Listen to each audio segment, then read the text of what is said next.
One of our most useful examples for the point group D3H is going to be the compound boron trifluoride. So we can sketch out the structure of boron trifluoride, and by using both Lewis structures and VSEPR theory, we would determine that boron trifluoride is trigonal planar. So we already know that it's flat as the whiteboard. So one feature of the molecule that we would notice right away is that there's going to be a mirror plane in the plane of the whiteboard. So we always know, for example, that we have the E operation no matter what compound we have. We see that we have a mirror here, and we'll see what type of mirror it is in a second, but we have a mirror in the plane of the board. One of the other things that we always want to immediately examine a new molecule for is the high order rotation axis. In this case, we can see that if we do a C3 operation, we would move this fluorine to that fluorine, this fluorine goes to there, this fluorine goes to here. So we see that the high order rotation axis is going to be a C3. And by the same line of reasoning, if we rotate to the right, this fluorine goes there, this one goes to there, this one goes to there. We also have C3 to the minus 1. So we have two different C3s for this particular molecule. Do we have any other rotational axes? Well, if we take the molecule along this axis here, along this boron-fluorine axis, and flip the molecule as such, this fluorine would go there, this fluorine would go here, and since boron and fluorine in this particular bond are along the axis, they're not affected by any rotation around the axis. So those stay put. So we see that again the molecule will look the same, so we have a C2 axis. We notice that we have three of these. We have one there also and one there, but the important thing about the C2 axis is that we have at least one. So we have one axis here that's perpendicular to the high order rotation axis. Since I have at least one C2, I know that there actually have to be three, because the three C2s are perpendicular to my C3. And this is our definition, or defining characteristic of a D group. So this tells me right away that I have D3. And since I have D3 already, it's a 3 because C3 is the high order rotation axis. It's a D group because there's at least one C2 that is perpendicular to the C3. Turns out there's 3, but once we find one, we know that the other two have to be there. And we know that there's a mirror plane. And the mirror plane is perpendicular to the high order rotation axis, which makes this a sigma H, a horizontal mirror. So from these characteristics, the C3, the C2 that's perpendicular to it, and the sigma H, we know that we can assign our molecule to the point group D3H. It also turns out that there are also three other mirror planes along this plane here, this plane there, and this plane. So we have three sigma V's. If we add up all the symmetry operations for the point group D3H, we would see that we have that the order of the group is going to be 12. So you often write this as H equals 12. That will be useful later on when we're trying to determine the subgroups of this group, because we know from Lagrange's theorem that if I have a subset of a point group, that for it to be a subgroup, the order of the subgroup, potential subgroup, has to evenly divide the order of the group. So if I divide here, the possible subgroup orders that would work would be 12, because 12 divided by 12 is 1, is a whole number. If I have a subgroup with an order of 6 would work, because 12 divided by 6 equals 2, which is the whole number. If the subgroup has 4 items, then 12 divided by 4 is equal to 3, is a whole number, and so on. So orders of 12, 6, 4, 3, 2, or 1 would work as subgroups of D3H by Lagrange's theorem.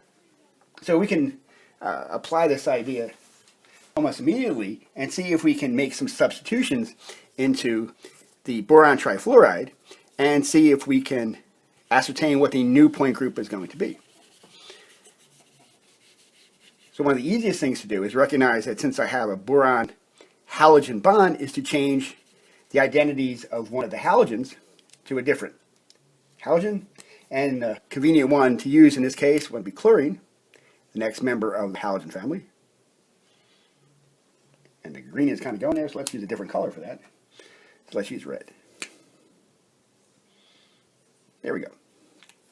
So we notice by changing one of the fluorines to chlorine, I've changed the molecule.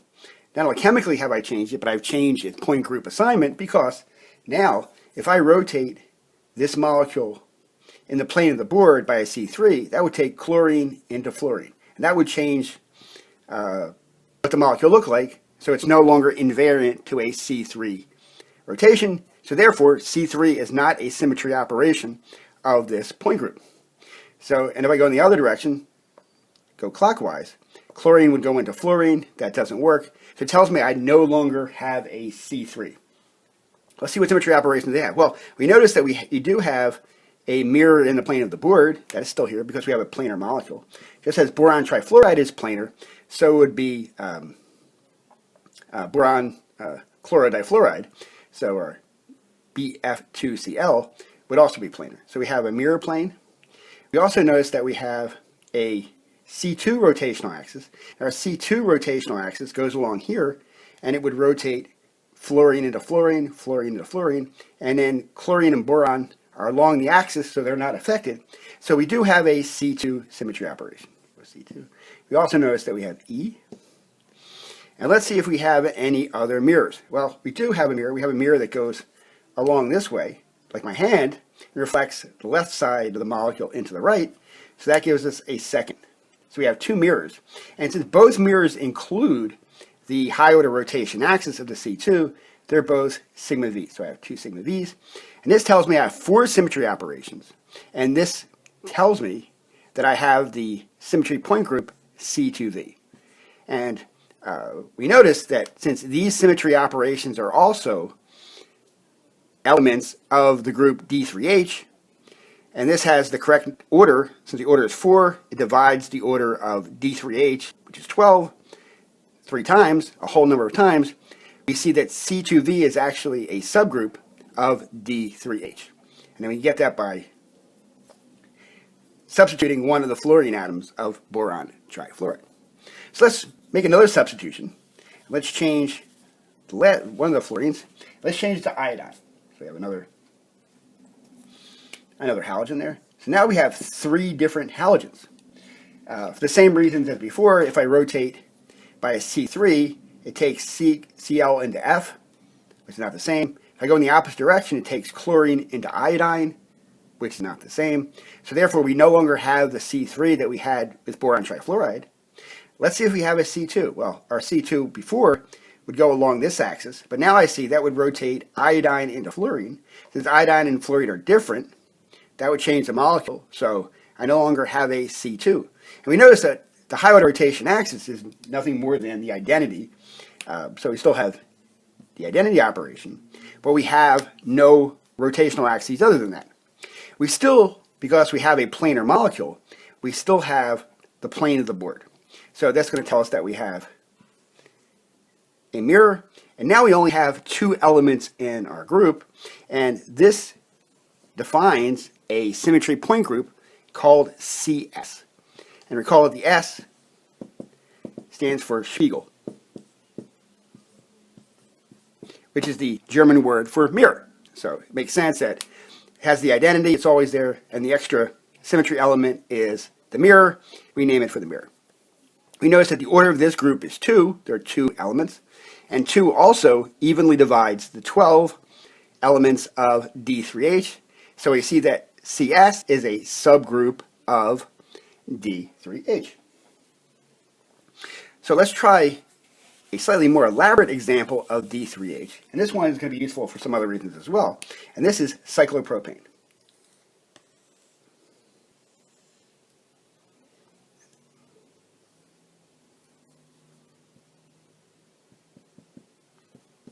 And attached to each carbon, we have 2 hydrogens.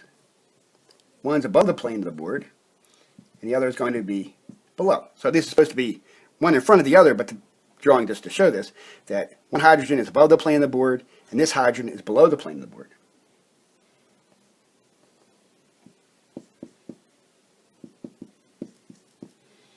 And what we're going to do here also, to make some of these symmetry operations a little clearer, is number the hydrogen. So now this is 1, that's 2, and 3. So 1, 2, and 3 are above the plane of the board. 4, 5, and 6 will be below the plane of the board. To figure out what's happening with the C3 operation, it works as we might imagine. Let me also label the carbons just to save completeness. Carbon 1, carbon 2, and then carbon 3 would be there. So I noticed that if I tried to perform a C3 operation, that would take carbon 1 into carbon 2, so they're both carbon, that works well. It takes carbon 2 to carbon 3, and carbon 3 to carbon 1. So it has the C3 operation. If we go in the opposite direction, we see that it has C3 to the minus 1. So let's kind of put our symmetry operations here.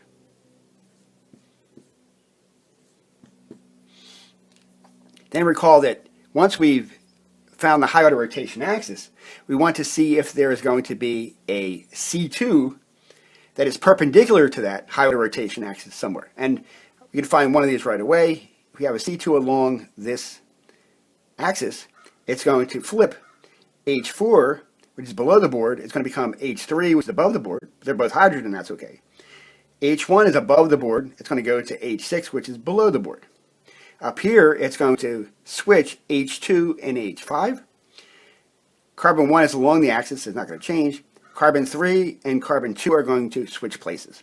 So we actually do have at least one C2 that is perpendicular to the high order rotation axis, the C3. So that tells us that we have a D3 group. Which specific D3 group we need to investigate a little further. And we notice that we do have a mirror in the plane of the board because the 3 carbons are in the plane of the board. And then we notice that H2 is above the board and it's reflected through the board to H5. So we can imagine them actually being right behind each other. The same thing happens with H3. It's reflected into H6. H1 is reflected into H4. So one of the things you have to keep in mind is when you're assigning the point groups of compounds, you may have a visual depiction of what the molecule looks like, but you have to use your knowledge and understanding of what the molecule really is like in your mind and not be fooled by the idiosyncrasies of how we depict it when we write it down. So we have to keep in mind that, for example, we know where the hydrogens are going to be coming off of an individual carbon. They're going to be one right in front of each other. They'll be equidistant from the plane of the board, so therefore this sigma 8 will be present. We'll actually have a mirror plane in the plane of the board. And since we have C3, a C2 that's perpendicular to it, and we have a sigma H that tells us that this must also belong to the point group D3H. Now I put this compound in for another reason, because we had not gone through all of the symmetry operations of D3H. We've gone through enough for us to classify D3H, to assign it, but we haven't necessarily seen all of the symmetry operations. And the symmetry operation that I wanted to look at here that we hadn't looked at before is S3. The improper rotations are often difficult to visualize. So here's a molecule where it might be easier to see what's going on. So recall that there are sort of 2 steps to C3, to S3. First we do a C3, so we do that first, and then after that we reflect it through a horizontal mirror. So we do C3 first, and then we do the mirror reflection. Well, let's see what happens to some of the typical atoms in our molecule when we do the symmetry operation. Well, for the C3 it's going to take C1 to C2, C2 to C3, C3 to C1. It's going to take H2 to H3, H3 to H1, H1 to H2. And it's going to take H5 to H6, H6 to H4, H4 to H5. That's what the C3 part is going to do. But then when we reflect it, it's going to reflect H5 to H2. It's going to interconvert H3 and H6. And then it's going to interconvert H1 and H4. So let's look at one of the hydrogens and see how it gets affected by the S3 operation. So if we look at H2, it's above the board. The C3 is going to take it to H3, which is also above the board. That's the C3 part. But then when it gets reflected through the mirror, it's going to take H3 to H6. So the effect of the improper rotation S3 is to transform H2 to H6. Let's see what happens to H3. The C3 is going to take H3 to H1, and then the H1 is going to get reflected through the plane of the board to H4. So that takes H3 to H4.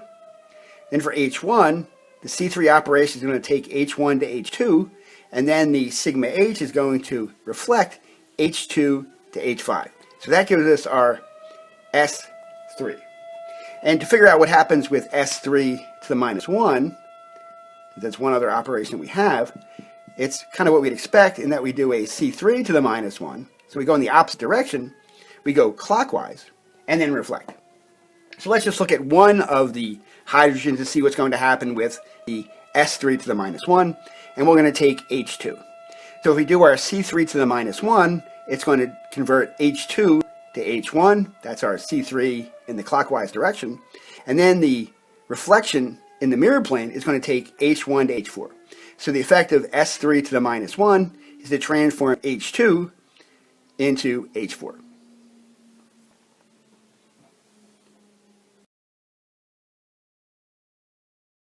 Minus 1 is to transform H2 into H4.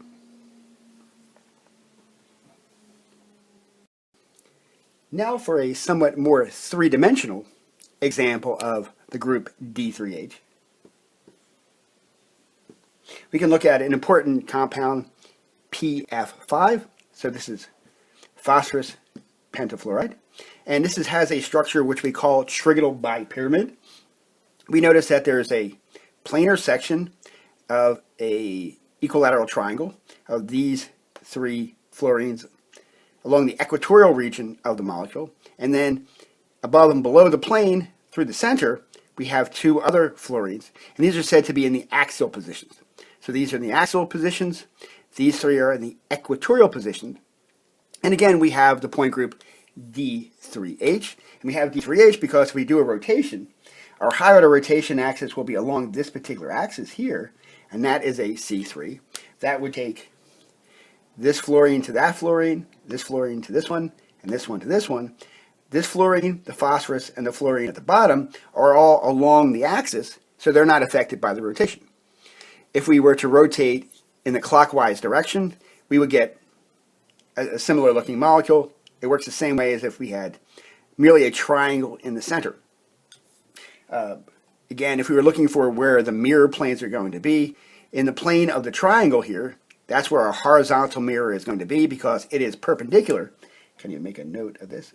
So it's perpendicular to the high order rotation axis. So that is where our sigma H is going to be for this particular compound.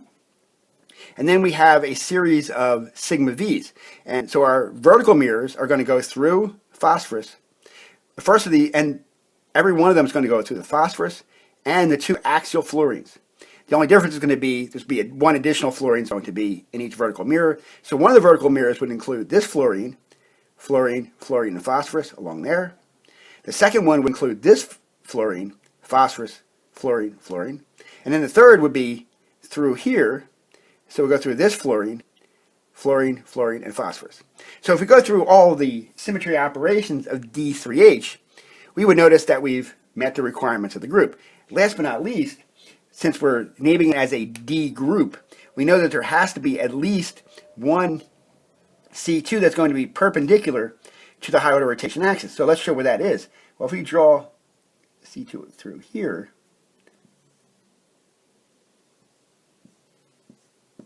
C2 along this particular axis, so it's going to go through the phosphorus and one of the fluorines, and the effect of this symmetry operation would be to take this fluorine to that fluorine, one axial fluorine to the other axial fluorine. So those two axial fluorines will be permuted, they'll be switched.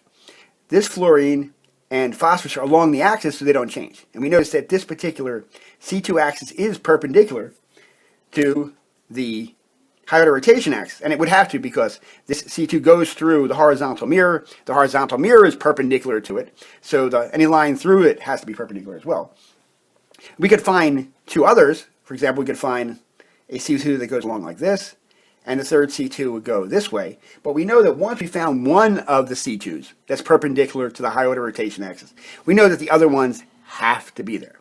So we can go through and notice that the trigonal bipyramid, where all the substituents are the same, is an important case of the D3H point group. So let's see if we can change this molecule and still keep it as the same point group. So let's first make some substitutions that keep the point group the same, and then we're going to look at some substitutions which will change the point group.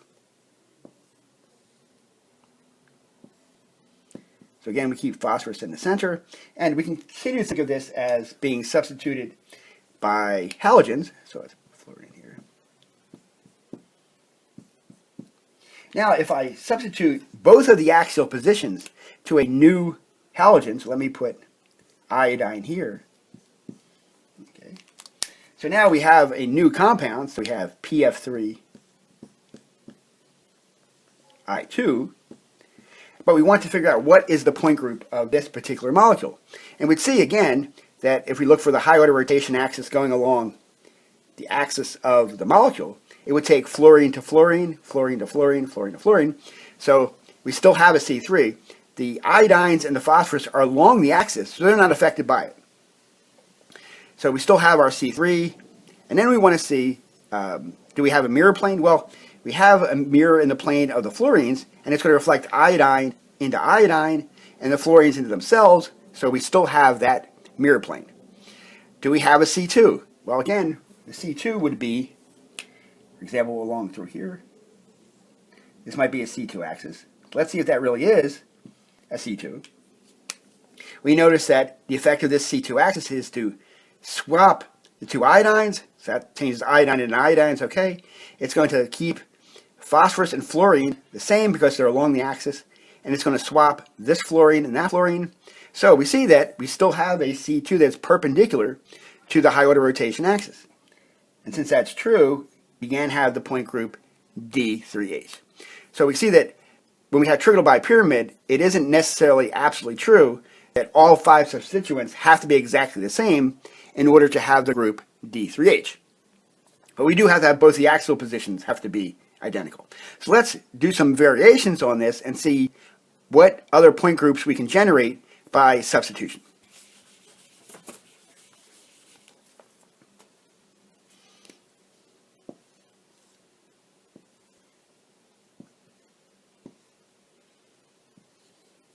So the first example is, again, use an intermediate of the two that we've used so far. Let me have one fluorine, but switch the other one to iodine. So now only one of the axial positions is going to be iodine, and one is going to be fluorine. Well, do we have a C3 rotation? Well, if I again rotate along this axis, it's going to take fluorine into fluorine, fluorine into fluorine, fluorine into fluorine. So we do have the C3. So the C3 has not been affected by changing the axial positions of the trigonal bipyramid molecule. But let's look at the mirror plane. Well, if we're looking for a horizontal mirror, that would be the plane of this equilateral triangle. It would have to reflect fluorine into iodine. It doesn't work. So that means we don't have a mirror going from here to there. So the mirror plane that would have been, if it had been a mirror plane, that is perpendicular to the high order rotation axis is not there, so we don't have a horizontal mirror in this case.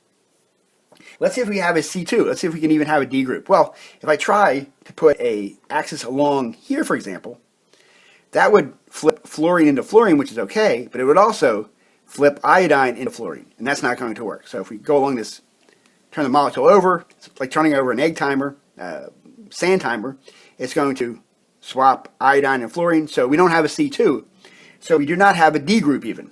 But we know that we have C3 as our high order rotation axis. We want to see if we have any other mirrors.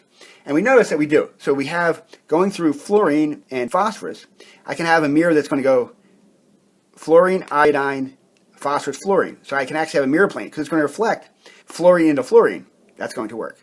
So I have a vertical mirror going that way. Also going through this phosphorus, the phosphorus, fluorine, fluorine, and iodine. That's a second vertical mirror. And then the third vertical mirror would include fluorine, fluorine, phosphorus, and iodine. So we're going to have 3 vertical mirrors. So that tells me that this molecule belongs to the point group C3V. Let's see if we can make any other interesting permutations on this. Let's see if we can, what happens if we change the equatorial positions. So I change the equatorial position. Let me change this to something like bromine. Do I have a C3 anymore? Well, if I have a C3, it's going to rotate fluorine to fluorine, which works, but it would also rotate fluorine into bromine, which does not work. So we no longer have a C3. So C3 is gone. Let's see if we have a C2. Well, if I try to have C2 along here, that would take fluorine into fluorine, which works, but would also take fluorine into iodine, which doesn't work. So we don't have a C2 in that particular direction. Let's see, what else do we have? Okay, so we have, along this way, we don't have any C2s. We have, so our higher order rotation axis is a C1. So that's all we have is C1, which tells us that we have the E operation. But let's look for mirrors. Well, we notice that we don't have a mirror in the plane of the equilateral triangle because that would reflect fluorine into iodine. But do we have any vertical mirrors? And look, it turns out we do. If we have a mirror that goes between the fluorines and through the bromine, it also goes through the middle of the iodine and through the middle of the fluorine. I'm going to show that this way. So it reflects 1/2 of each of those into the cells. So that's going to work. It's going to reflect fluorine to fluorine, goes right through the phosphorus, goes right through the bromine, right through the iodine, and right through the fluorine, so those don't count. So since it reflects fluorine to fluorine, I do have a mirror. And the only symmetry operation that we have for this particular molecule is going to be the mirror plane. So that tells us that the point group we have is going to be CS. So that is the only mirror plane, the only symmetry operation we have, so therefore it belongs to the point group CS. That's all we're going to look at as far as symmetry point groups related to D3H for the time being. But be sure to subscribe. Thank you for your attention. Have a good one. Be sure to subscribe. Thank you for your attention. Have a good one.